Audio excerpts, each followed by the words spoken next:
Welcome back to the show. You're watching the AM Club on MX24 TV. My name is Godwin Nambo. May is Lupus Awareness Month, and all over the world, people not just celebrate, but raise awareness about the physical, emotional, and social impact of lupus. And joining me in studio to help us have that beautiful conversation about lupus is Dr. Kwabena Baini. He's resident internal medicine at the Kolebu Teaching Hospital. Good morning. Good morning. And then a survivor, I like to call it that, and a warrior, an advocate, as others would like to call it, Mami Chewa Mensah. She joins us also here. Good morning, Mami. Good morning. Welcome. Thank you. How are you doing? I'm fine. You've been smiling all through since before the cameras came on. I was like, oh, okay. With someone with a condition, you think that, oh, she'll be down and all that, but she's been smiling and laughing the entire time, and it's so beautiful. So beautiful to see. I guess my first question would be when you discovered that you had lupus. Okay. I think when I discovered I have lupus was 2015. That was when they discovered that I had it. But before that, I was showing symptoms. Okay. Yeah. What were these symptoms, and how did you know that it would be lupus? Okay, so it started with swelling of my face. I was gaining weight. It actually started with me gaining weight. So I was gaining weight. I took it to be normal. Meanwhile, I wasn't. So my attention was drawn to it. I wasn't normal. Then the swelling of the face. We have something called the mala rash. So I started getting rashes on my face, which it came in the form of a discoid ringworm type. So somewhere around these sides in the eyebrow. After that, you're left with scars. At a point, I was even having scars, rashes on my leg. Yes. Then with swelling, so when you press this part of the body, it goes in as well. Swelling, I think there's a bit of swelling here as we speak. So with those ones, and then at a point, joint pains, I couldn't get up from bed, I couldn't move, I couldn't do anything. Mouth ulcers, hair loss, so there were a lot. So I think from there, I broke down for some weeks. So I had to be admitted. Spent about 2 months in the hospital. So it was after that they discovered I had lupus. Okay, that was a long period to discover. Yes, it took some time because it comes in the form of so many illnesses. Yes, yeah. So today they tell you it's gout. Tomorrow they are telling you you have kidney problems. Tomorrow it is your heart, so cardiac and all that. And I was taking different medications as well because they were trying to treat what they were seeing at that moment. Did you say you had an early diagnosis? In a way, I would say yes. In a way, too, I would say no, because at that point, I'm being told, as at the time I was being diagnosed, from the time I saw the symptoms to the time I was being diagnosed, people lose their lives through that. Because at that point, I was in bed, hospitalized, just on drips. Yes, and I wasn't even eating. I was just on drips. I couldn't even get up from bed, so they had to clean me in bed. And my mother had to stay with me throughout that period. So I would say it was early diagnosis for me. But some doctors will say it wasn't because I could have lost my life. Yeah. And prior to all of this, did you ever hear or know what lupus was? I didn't know what lupus was. I never thought with it. No. I never knew there was something even called lupus or autoimmune disorder in the first place. Yes. What was the situation like with you were married at the time? No, I wasn't. You weren't married at the time? No, I had completed school. I had started working. Life was good. And so suddenly, of course, you won't go to work again. At a point, work became, you go to work today, some few weeks later, you can't report, you have to, yes. Okay, so how did that affect, work? Were you when you started seeing the symptoms and started seeing the signs, the rashes and stuff, were you still going to work with it? Okay, but you didn't know what it was, you thought it was just random. Then I was told it was gout. Okay. So I was going to work all right with it. But days when it was so bad, I couldn't go to work. How did your family take it? So luckily for me, my brother is also in the medical field. So he actually saw the symptoms before I was even diagnosed, but he wanted to be sure it was lupus. So when it was confirmed it was lupus, he educated us on it, and then educated my parents, everyone on it. And so at least we have education and we started learning from there. Yeah. And let's get some education too from Dr. Kamnavaini here, perhaps. Like I was telling you, I also started reading about it just because we're having this conversation. I have to confess. I mean, I've heard about it. You hear, there's awareness out there, but I don't think it's so loud. So when producer sent it to me, I was like, oh, wow, let me read about this. And I was amazed. Autoimmune disease. Right. It scares me because this is the only time I understand that your immune system, which is supposed to fight things in your body, now fights your body. Yes. Is that what lupus is? Yes. So lupus is part of the group of diseases called autoimmune diseases. And as you rightly said, it's when your body fights against itself. So a perfect analogy will be when the army of Ghana decides killing Ghanaians instead of people who are trying to invade our country. So that's like basically what's happening. Your immune system, which is supposed to fight infections, fight foreign bodies, begin to fight yourself. And it makes the disease complex.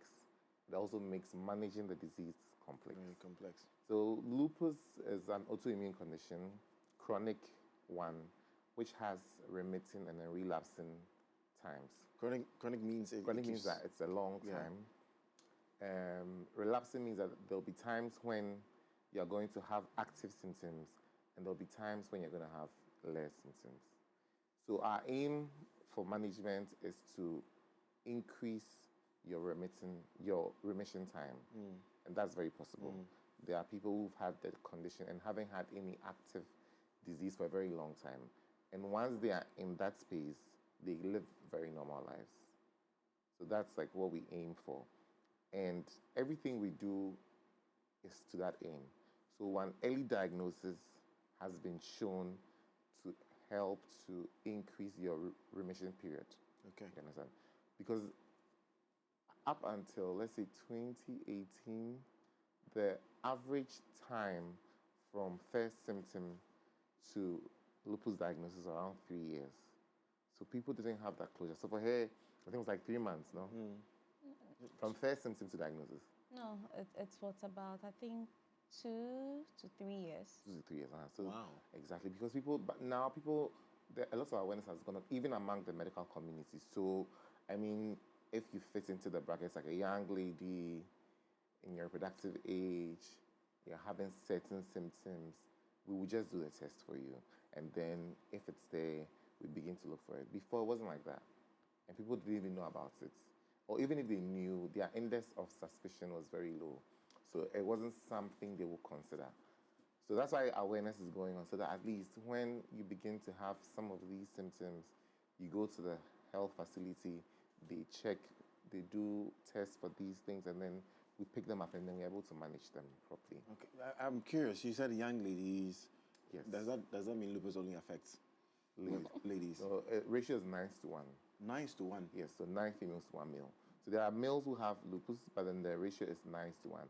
And also, it affects women in their reproductive age. So 18 to 40, those are the women that get affected. So it can be very devastating because, as she said, she was done with school, about to start started life. work, happy, and then boom, you get this. So we don't know what causes lupus. Yes, I was coming to that. Yes, I was coming to that, and so, Doc, you've mentioned the autoimmune disease thing. Right. How is lupus different from other autoimmune diseases? I guess I'm asking, what happens to a person when they have lupus? Right. So lupus is called systemic lupus erythematosus. That's like the full name, and it affects all parts of the body. As I said, is your body fighting against itself. So it's not organ specific. It can affect every part of your body, from head to toe. So from your brain, your heart, your kidneys, your liver, your nervous system, your blood vessels, everything gets affected in lupus. It's chronic inflammatory. So there's inflammation going on everywhere. So for this year, the awareness is on the heart. Okay. So lupus on the heart. Okay. So you're doing a lot of screening for people with autoimmune conditions because medicine is very complex. And even though certain conditions are limited with respect to who takes care of you, there are repercussions in every other organ system. So lupus can affect your brain. So you have to say a neurologist, it's going to affect your kidneys. It affects your heart. So it's multi-systemic.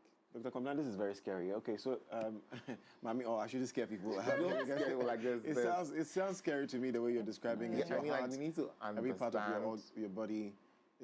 What's happening to you, Mami? Like, what happens to you on a regular basis? So today, for instance, as you see me smiling, behind this smiling face, I'm going through a whole lot. I'm having the joint pains and all that, the swelling, as you can see. My whole body aches. Yeah, and then there's dryness. So that's for today. Somewhere Saturday, I couldn't even get out of bed. I spent the whole day in bed because I couldn't walk, I couldn't do anything. And there are days like that. Inflammation. Yes. Will mean that there's swelling. Yes. Usually there's swelling. So that's what's happening to her body. Yes. Her skin, her joints. Her joints. There's a swell, right? Yes, swelling because like your body is fighting against the coverings around the joints. Okay. So there'll be swelling, there'll be pain. The temperature might be hot. So when you touch it, it might feel warm. Yes. And then because of all this, she might not be able to use that joint. And that's why she's in bed because she's in pain all over. She can't move out because of the pain and the swelling. I'm asking because if there's a swelling, then it won't be, not to make light of it, because if it attacks the heart, the brain, and these very vital organs in the body, that could mean that it's terminal. But then I'm thinking again that if it's just a swelling, then it probably is not terminal. Is it? It's not terminal. It's not terminal. It's a swelling because it's around the joints and we can see. Okay. So the way other organs will react to inflammation is different. Okay. So the way your heart reacts to inflammation is not necessarily swelling. Okay. It can affect its function. So that instead of it to beat in a certain rhythm, it might change. Okay. The way your brain reacts to inflammation will be different. So that maybe you can have seizures or you might have like a brain fog where you can't think properly. So every organ and how they will react to an inflammation. Okay. I'm asking all the basic questions. I'm like a child here. I want to understand. Okay. There are times you can even forget. You can have short-term amnesia. Yes. I ever experienced that. Like a fog. So I have a friend who has lupus. She can't, sometimes she forgets her way home when she's driving. Wow. So she doesn't want to drive. Or when she goes into like a shop to buy stuff, she has to be really focused on the aisle where she's going because immediately she begins to look around, then she forgets everything. So maybe she's going to the shop to buy butter. She just has to walk straight, pick her butter, walk to the counter, pay and leave. If she begins to wonder, like she gets missing, like she gets overwhelmed. The inflammation, is it person specific? And does it depend on how long the person has had it? So for instance, with Mami, if it's 2015, I mean, she started managing it 3 years after. Does it mean that there are certain parts of her body that will not be attacked, or it doesn't matter? Lupus will attack whenever it wants to attack. Yeah, it doesn't matter. It will attack whenever it wants to attack. Okay, so but we do know that when we notice it early and start management early, then your chances or your risk of getting those inflammations are reduced drastically. right. So this is like a perfect example. If you begin to have joint pains today, we do the test tomorrow, we start medications next week, you have a good chance of recovery and a good prognosis as compared to somebody who's had it for 3 years before diagnosis. Because with every hit of inflammation, there's like some damage that has occurred, which may be irreversible. Yes. And that is like the big thing about all these conditions of hypertension, of diabetes. Earlier diagnosis has been shown to reduce the complications.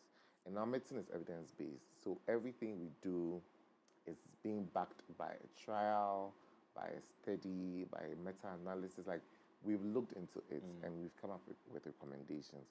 So early diagnosis is important. And how do we get early diagnosis? Awareness. So Awareness is very important. We'll come to that awareness conversation because I'd like to know how early, because you work in the medical field, so you know how early people discover when they have lupus. Do they come late, or people are now coming People come late because of the system in which we are. Right. We don't have the best health system. People don't report first to the hospital when they are ill. So people have done studies which have shown that I think the hospital is like the third option when people are ill in Ghana. So they will rather first speak with somebody close to them. They might go to church or a herbal facility before they come to the hospital. So our health-seeking behaviors are not the best. And we are overly spiritual and religious. So you just finished school, you started work, you are ill. Oh, somebody is behind this. Let's find out if that was if that was Mommy's case. Because at that time, It's not, right. And she does look like someone who goes to church a lot. I mean, isn't it the case? When you discovered it, was the church the first place you went to? Very, very true. You know, like he said, in our part of the world, spirituality is very, very high. And so a young girl is done with school, starts working. How often do you find that so starts working and all that? And then these things are happening. The first point of call, hey, this one, someone is behind it. Are you sure you haven't? Because yes, I had quite a number of people walk up to me, even in the office, and then ask me, are you sure you haven't, stepped on anybody's toes? You haven't wronged anyone. This one, I'm sure maybe you've wronged somebody unknowingly and all that. You should try this place. And I did. I actually did because my mom wanted the best. So yes, once she hears, okay, let's try this place, prayers, it will help. I'm not saying prayers is not good. It's actually helped me. It's actually been part of my journey, my healing journey. But herbal concussions and all that you're forced to drink. At a point, I had to sleep at prayer camps. I was left there alone to sleep there. And it's not fun. And I had to go through all this before finally getting to where I am now. Medical help. Yes. So it's true when he says we always make the hospital the third option. It's very true. I want to understand the emotional impact on you when it started. Emotional and social impact. Emotional in the sense that imagine being left at a prayer camp. Did you feel like maybe not a lost case, but did you feel like, wow, as young as I am, this is my life, and people have to now, sacrifice and pray for me for days or for weeks or for months? How did you feel? Okay, so this is a part I don't really like going into, but I will. So I remember before going to the prayer camp, and then I was in bed, I couldn't move and all that. At a point, my mother had to bath me. And it got to me, because you get people coming in to pray for you, and then you hear the conversations, and it's not a good one. Then you ask yourself, what at all did you do to end up here? Is it going to be like this forever? Are you always going to depend on people to take care of you? Because even when you want to pee at night, I had to leave my door open so I could call my mom to come take me to the washroom and all that. Is it always going to be the case? It got to me. It was suicidal. Yes, because you get to that point where you don't get anyone to talk to. There's no education. You think of the weirdest things. And it's the truth. The number of times I've tried committing suicide, it's not once, it's not twice. So I know that stage of my life was not the best. But when I started reading and then getting myself involved in support groups and all other things, it helped. So emotionally, I was down. Psychologically, mentally, I wasn't really fit. It got to me. Even at the prayer camp, it wasn't so okay for me because friends are out there having fun, living their life. You are in here somewhere, outskirts of Accra, under some shed, drinking some concussions and all that at that young age. I don't know about concoctions. We'll come to concoctions. But I want to understand. You know, they mix all that for you to drink. You Does don't it know help? what's it's in I would there. say no, it doesn't. It doesn't help. The truth is, from my experience, it looks like it rather triggers. It triggers the flare-ups. It's because I don't know why people like everything must be evidence based. We must know that this has this and it's going to do B. I'm not against herbal medication, but I'm against herbal medication which hasn't been researched properly and approved. Okay? And that's what happens elsewhere. The human life is the epitome of everything. So everything we do must be aimed at protecting it. So before we release something onto the market that can be possibly consumed by somebody, it must be wholesome and approved. We don't have that here, unfortunately, because I don't think that she even knows what was in the concoctions that were being given to her at these places. Okay, so that's my difficulty. And indeed, at work, we see a lot of people who have kidney problems just because they've been on these medications. And once they stop, they get some recovery. Right. So then it's dicey. Are we trading something else for something? You know, it's very complicated because that space is not really regulated. And I mean, that's like a different conversation. But we bear the brand side because at the end, they'll come to you. They will come to us. They'll come to you. After they've gone to the prayer camp, the herbalists, the Chinese medication, the India, the whatever. The Turkish. They will come to Kolibu and die there. And they'll be like, when it comes to Kolibu, you die. But that's not the case. Passionately spoken. That's not the case. But I'd like to touch on her emotional thing. So the management for every chronic condition is multidisciplinary. There's a psychologist involved, there's a dietitian involved, there's a physiotherapist involved, there's a rheumatologist involved. Like, it looks like a lot of cost. And you tell me about it. I want to go back to Mami and ask. So, finally discovered, you know, getting treatment and all that. You tell me about your treatment process, aside the concoction, you know, the medical process of your treatment. And you're married with kids now, right? Beautiful. What it was like meeting your husband. Let's admit, she's a very beautiful woman. Yes. You know, meeting your husband. Did you tell him that this was a condition you were going through and all that? How did he take it? What was? Please tell us how it was like. God, your questions are quite. I'm so sorry.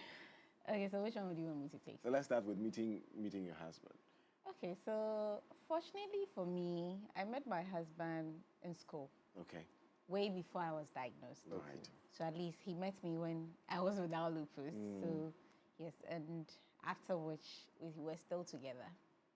So yes, that's the good side about it. So when he got to know I had lupus, he also had to educate himself about the condition. He read a lot about it and then psyched up his mind. Because it wasn't going to be an easy journey. So he had to psych up his mind. True love. True love exists. Yeah. Okay, and what is your situation like with the kids now? Your kids are aware of this. How old are they? My oldest is 4. 4, so definitely. And my youngest too is young 1. to. Oh no, but she knows mommy has a condition, and she knows when I'm down and when I'm not. And even on Saturday, she actually had to dress me up. And then she actually had to dress me up, see to it that I was okay and everything. And then even this morning, she asked me if I was still sick or I was better. And I said, oh, I'm not sick, I'm better. And she said, my hand. And I said, oh, my hand is It's okay. fine. Yeah. It's fine. How do you, so combining family and then you're working, so you still work, how is this affecting your finances? Is it affecting your finances? That's what I should ask you. It's draining. And that is how come we are trying to create this awareness, because I am fortunate to be working. I am fortunate to have people support me with medications. There are people out there who don't even have people supporting them with medications, let alone consultation fees. So I would say it's draining. Even our labs are costing. They're costing more than 1,000 cedis just for labs. And if you have to do labs on regular basis. That's a lot. How much are you earning to be Yeah. spending all on medications and all that? Even our medications alone are costly, very costly. So it's not easy. That's why we are creating this awareness. For me, I would say I'm fortunate to have my company support me in terms of consultation and all that, and then my brother, my big brother, also supporting me with medications. But the masses out there don't have that support. So that's why we're advocating, creating the awareness, and if health, Ministry of Health is also hearing us, our NHIS should be reviewed and then looked at if they could waive some of the medications. It would help. Some of the medication should be free for cases like ours, like the hydrocortisone and the rest, hydroxychloroquine, what have you. Yes, it would help. That's the advocacy I want you guys to make. After doctor has told us how costly it is to manage lupus. It's very expensive. As I said, it's multidisciplinary. So we need all these people to come on board. Their services need to be paid for. You need to do labs. Before you're even diagnosed of having lupus, there are certain labs you need to do. Those labs are not less than 2,000 cedis to get the diagnosis. So there are people who come to us. We have a high index of suspicion. So because of that, we will request these labs that, we need to do these labs. It takes them 6 months to raise money to do the labs. 6 months? So from the time I think you have lupus to the time you finally do the test for us to say, yes, it's lupus. It's lupus. It's 6 months. And then now we need, because you see, those tests will just tell us that you have lupus. Now, certain complications of lupus are more common when you have certain tests. So now we also have to do like a panel to see which antibodies you have so that we are better able to risk stratify you so that your management is well tailored. That's also expensive. Now we need to look at the effects of lupus on your kidneys, on your heart, so there'll be other tests you have to do. So even the investigative process to reach a full diagnosis is costly. Now we get to diagnosis of lupus, so we need to treat you. We need to start you on certain medications to let your immune system calm down, to prevent that reaction going on. Those medications are expensive. And there are newer medications. Before I was asking her, they're so expensive. Like, the average Ghanaian can't afford new medications. Because new medications for lupus are like 30,000. 30,000? For one. And you might have to do twice a year or 3 times a year, depending on your response. How many people can afford that? And that doesn't mean that when we put you on this medication, like, it's over. You'll be on some baseline medications as well. It's for the rest of your life. Yes. So the point is, we can't overemphasize the importance of early diagnosis to prevent all these complications. Dr. Baini, sorry to cut you. Has there ever been a case where somebody has, for some reason, recovered after some years of medication? So I won't use recovery. I will use like well managed and have been in remission for a long time. We have patients who've been in remission for more than 5 years, 6 years. I mean, in other places in the world, it's a big deal, but it's not too much of a big deal because they are well managed. They have long remission periods. So hardly do you hear that, anybody died or anybody had like kidney problem because of lupus. No, they do, but it's very minimal. So you won't see those complications. But here, because of our health system, because of financial challenges, because of lack of understanding, because of lack of awareness, people really, we lose a lot of people, and it's unfortunate. And we are hoping that with this awareness, people get to know about it. I mean, we are able to help people, able to manage them properly so that they can live fulfilling lives to the best of their ability. Is this a personal organization or you're joining forces with maybe the ministry or? No, so it's called TRI. This is TRI. TRI, which is the Rheumatology Initiative. Okay, and our main goal is to educate, to raise awareness, to do research, and to help people living with lupus. Okay, so we've undertaken a lot of awareness programs, a lot of research programs, and we have a very vibrant support group system, which has people who are living with lupus interact with each other, talk to each other, and help each other navigate the stressful disease condition. Okay, so it's been shown that having support groups or people who have access to support groups are better managed and have better quality of life as compared to those who don't. So we encourage all our patients to join the support groups. We have weekly seminars. We talk about their diet. We talk about their sexual life. We talk about their work life. Is it free? Oh yeah, it's free. It's free. Yeah, it's free to join. Okay. Once you have a condition, you can join. And if you want to be like a volunteer, like I'm a volunteer, you're free to join to help. So yeah. I wanted to touch on the sex life, but another day. I mean, every Anyways, aspect of their life, yes. Beyond the month of May, because lupus awareness Is May. is May. But beyond the month of May, do you continue with? Yes, we continue. And as I said, there are other autoimmune conditions. So Okay. we have other months dedicated to other autoimmune Other conditions. autoimmune. So other autoimmune, like there's rheumatoid arthritis, which affects your joints mainly. There is scleroderma. Like there are lots of autoimmune conditions.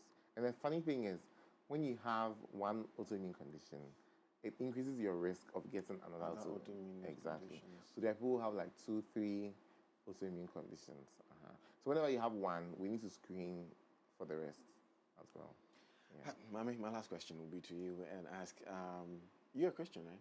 Yes. Yes. So do you ever think, I mean, doctor has answered and said that we don't recover, but, the remission is, what does the future look like for you? Do you see this Getting better? Yes. Yeah, I believe I'm getting better because when I look from where I started from and then this point of my life, I feel I have recovered compared to back then. Yes, I have recovered. And then my recovery process had to do with a whole lot because one thing I realized about having these autoimmune condition is, like you said, you end up getting multiple. So in my case, I do have multiple. So I have the RA, which is the rheumatoid arthritis, alongside the. So what I started doing was I started joining support groups, like I said, and then psyching up my mind. And then that helped because I realized back then when I didn't have a positive attitude, I didn't come to terms with it that I had this condition. It was a big deal for me. And so I realized my recovery process was like 5%, percentage-wise. But when I decided to come to terms with it that I had lupus, and then also I educated my family and the people around me, and then had this positive mind towards everything, I realized that it helped me. So it reduced the flare-ups as well, and then the recovery process became better.